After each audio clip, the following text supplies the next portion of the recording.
USL Prime League.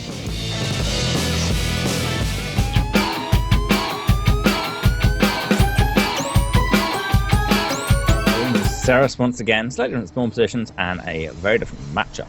Up in the top right, we've got a green Protoss player from rival SC2 League. It is Pure. And his opponent, in the top left-hand corner, we have the red Zerg player from Storm Gaming, EndofLine. It's not end of the line, it's just EndofLine. So, we'll have to see if he's the end of line for his opponent, Pure, here. So far, though, Pure will squeeze out a really early scout, and, I mean, it's honestly not going to see much.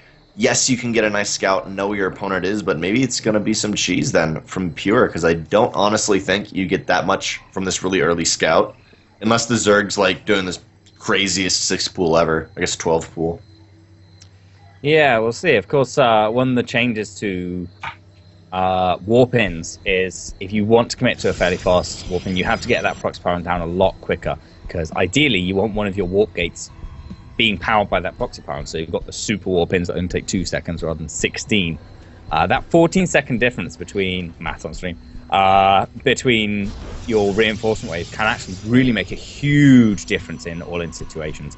Especially if somebody's trying to sneak around those sneaky Zergs, slipping their dastardly links through and assaulting your proxy pylon. That just sounds bad.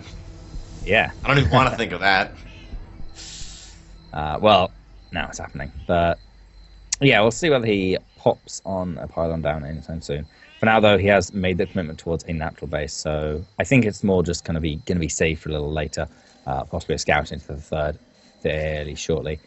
But yeah, at the minute, Roach One coming down for end of line, and he's got his single gas up and mining, of course, link speed on the way, and saving up for Lair or a couple of Roaches or whatever else he wants. Yeah, I presume it will be a Roach push from end of line. You can do some really cool Roach pushes earlier on, but oh, looks like this Stalker will get rid of these Lings at first. I thought they were going to try to go up into the main. But it was a Stalker, not an Adept. And the reason for that was because he wanted to be able to wall off. The Adept is just a little bit too small. But still, these Lings, and there's no more Lings heading across the map, so the Stalker will be fine on that. But yes, it's not enough to actually detest the natural base, though. I mean, I'm pretty sure those Lings detest the natural base. They probably detest all Protoss, but yeah, not enough to really contend it. Didn't quite, contend. Contend was, as soon as I said it, I was like, not the right word. Kind of a combination of the two. But either way, yeah, nice little scout, though. That was the important thing. They got in, they saw basically everything. I think they saw these 2 gateways coming down as well. And they saw one of them. One.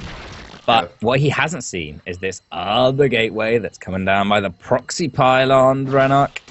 Yeah, but what doesn't matter with that is that at the moment there are 12 Lings in the natural base, and there's no wall at the moment for Pure. Actually, did he just cancel? Okay, Pure cancels one of the Adepts coming out and morphs it into a gateway. He thinks it'll be a little bit faster, but for now, Lings are going for that pylon. Now, that is the pylon with the 7x core with the gateway, but thankfully there's 2 gateways on the other side of this base, which will still be able to warp in. The Adepts should be able to deal with these Lings with that photon overcharge, but for now... Yeah. 30% of Pure's production is gone for that little bit of aggression across the map. Nice hold position on that probe, but I'm a little bit surprised by EndofLine's attempts, like the decision making with his link. Once the photon overcharge is used in the main, surely that's like a free nexus at the natural. Go down to the natural, kill the next off, any probes that come down there, kill them, dance back and forwards against adepts, zealots, stalkers, whatever that happens. You don't just kind of run around the photon overcharge and let it do its work, but for now, he's got a different kettle of fish coming up, and that kettle is going to be the collective noun for a group of adepts. Whatever that is. A kettle? It's a flock of mutas and a kettle of adepts. Kettle of adepts? Sure, why not? This is a lot of adepts. This is really scary.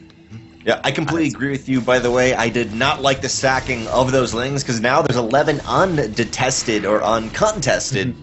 There, I got it. Uncontested Adepts here. They can cancel that shade if it gets into a hairy situation, but right now there is only 3 Roaches out of the map, and those Adepts are slaughtering the drones. Already 12 drones killed. The Lings are being pulled back after kind of harassing the natural base of the Protoss, but that doesn't really matter. They will go. The Adepts will go back up into the main base, or actually go into the main base the first time. 8 roaches are popping, but they've already got 15 kills, and these Adepts may be able to contest with the roaches when they come out one by one. Oh, beautiful. This is really, really nice execution. This is exactly how I want to see Adepts be used. The Shade being used to bait the whole army down to the natural base while they work away on the remaining units in the main, and then they cancel the ability, leaving a bunch of army stranded in the natural, and then they're going to teleport down to the natural this time, leaving the army back in the main. There's a couple of queens here that will be easy pickings for these Adepts. They're trading off so cost efficiently, taking down so many workers, taking down so much army.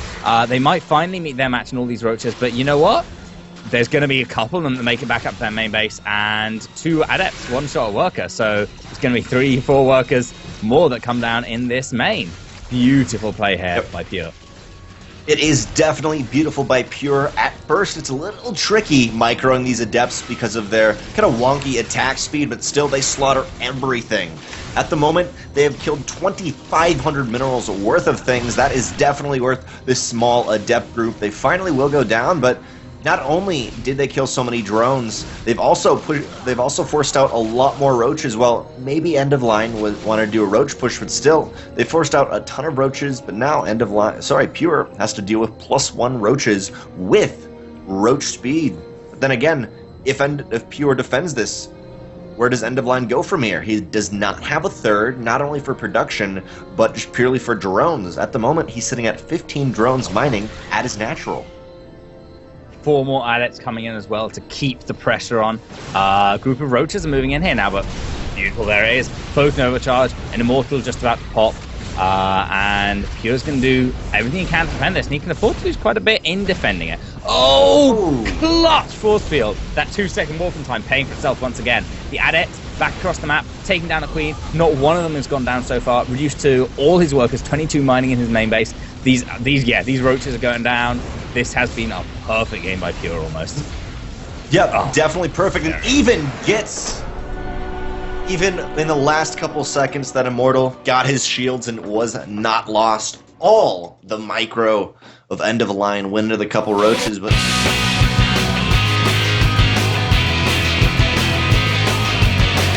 welcome back, guys. The second game in this best of 3 series. Here we are in the bottom left-hand corner of Orbital Shipyard. From the rival SC2 League, currently up a game, the green Protoss player, Pure. And that would make his opponent up here in the top right from Storm Gaming. It is EndofLine. Oh yeah. Maybe. Sadly, not looking like he will be the EndofLine for Pure. He's really got to have the in there. It just makes everything kind of strange. For now, though. Have you watched the original Tron? I have not, no. I've only ever seen there we two-thirds. Go. Two-thirds. You know what? The more things change, the more they stay the same. Pure Forge first opening. We all know what that means. Yeah, and we do. There's no there's no Overlord on top of that natural base, so he will not know about it until either the probe or the cannon is shown, or the hatch is done. But it's still a little of a scary situation, only because once that hatch's creep spread, he will not be able to maintain that. It's still, you deny the natural base, not only the natural base, but the pocket base of a Zerg player, you're going to do pretty well for yourself. I assume an Adept build off the back of this? Yeah, it could be pretty strong, but of course you have to remember that this is a Forge opening still. The tech is all very strongly delayed. I like the decision to get a cannon back at home. This means that cuts out the possibility of EndofLine just going, well, you know what, I'll just kind of see if I can send a bunch of Lings at him. If he overcommits to this cannon rush, he'll die. Because this is not an opening cannon rush. This is basically the perfect result for Pure. He only has to commit 2 cannons and the pylon to it. Takes down a hatchery. It finished as well. There's no cancel from EndofLine. So he's going to get 1 queen out of it, which automatically injects. That inject's not going to see the light of day, I don't think. We'll see, though. EndofLine's going in for the probe. He's going to try and break this, but this is 2 cannons here. I don't think he will be able to break it here. Barely. The cannons will get rid of the Lings, and that means this queen is at jeopardy here. Still, those cannons are up. The natural base needs to be killed.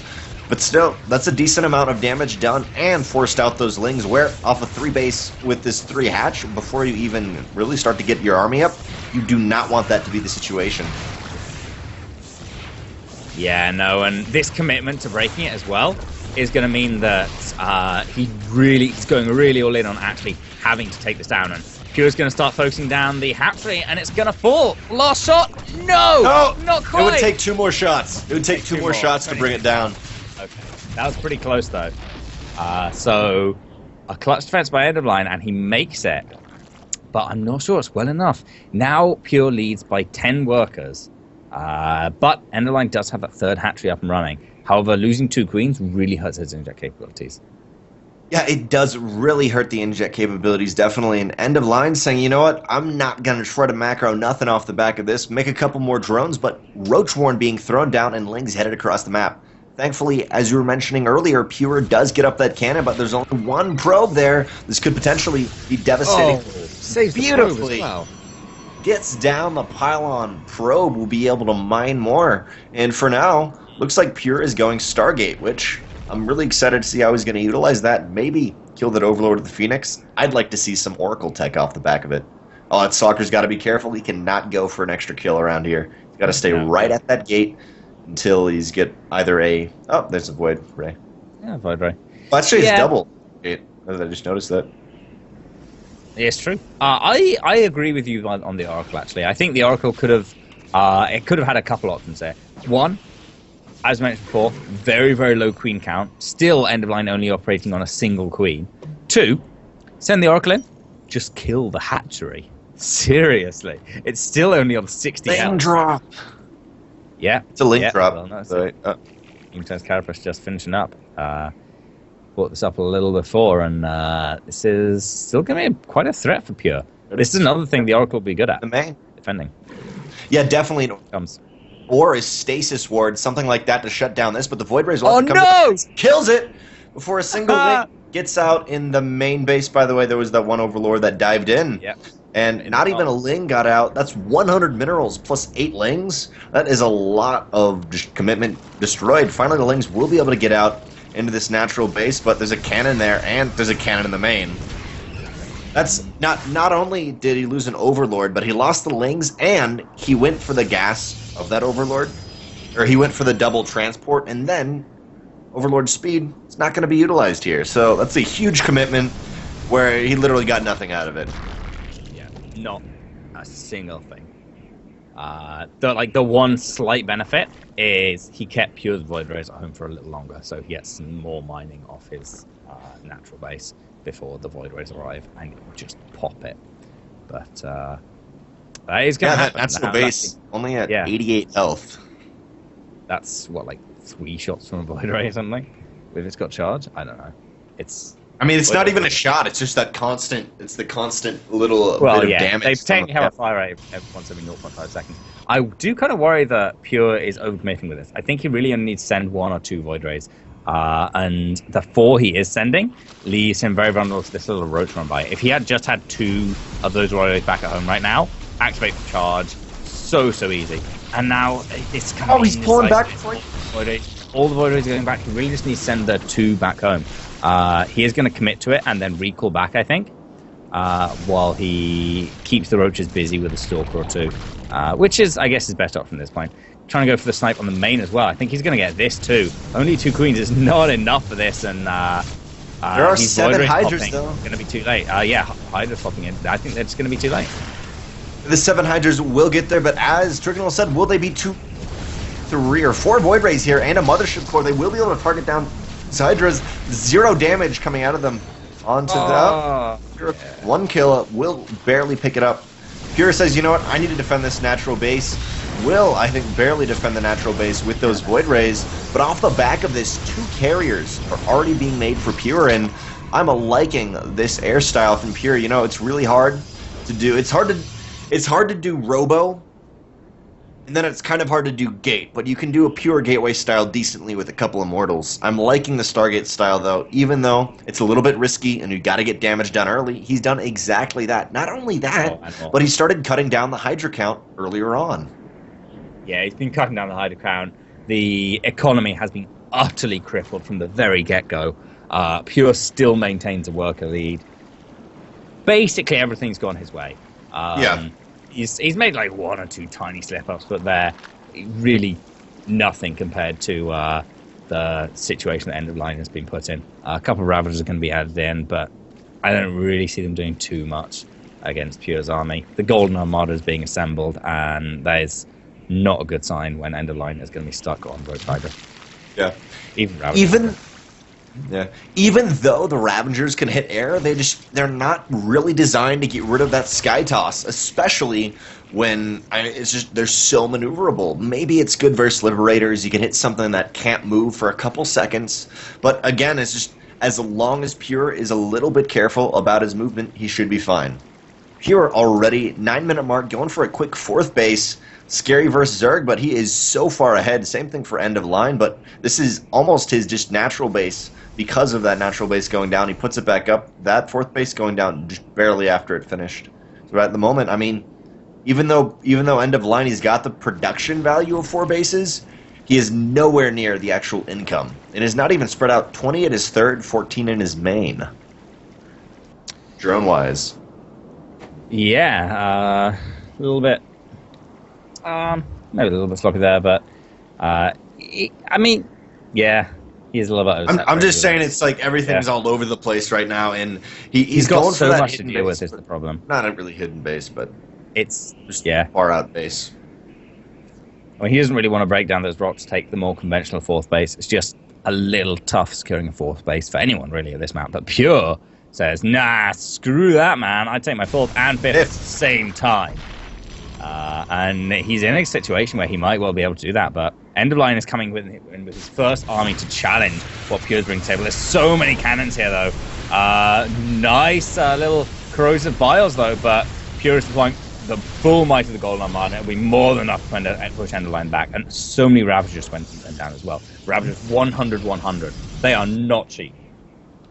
Yeah, and the carriers do have the range of 8, which barely outranges the Hydras at 6, which essentially means if they want to kill those carriers, they got to be really specific about it. The Hydras are automatically going to target down those interceptors. So even with that, he loses a lot however he engages into these carriers. And let's see how it works out, though, because Pure is moving out. And, you know what's nice about Skytoss, Mothership Core goes exactly the same pathing and can teleport out if he needs to. So let's see how this works out. Maybe we'll see some of that release interceptors movement, or what's it called? Whatever the special ability is called. Yeah, release interceptors. Not just that, but I think the leash range is about 12 or something. So once those intercepts are out, the carriers can sit back and be in complete safety almost. And oh my god, this is so terrifying. Not even that many carriers, but EndofLine's army is a little split here. That time war, I think, is completely unnecessary. All but 2 Hydras are dead before it even finishes. Not a single carrier has died so far this game, and Pure is crushing. GG. EndofLine. Pure goes 2-0 and will move on to face BioIce in the winners round. Thanks for watching the video. Please subscribe to support the ASL by hitting the button now.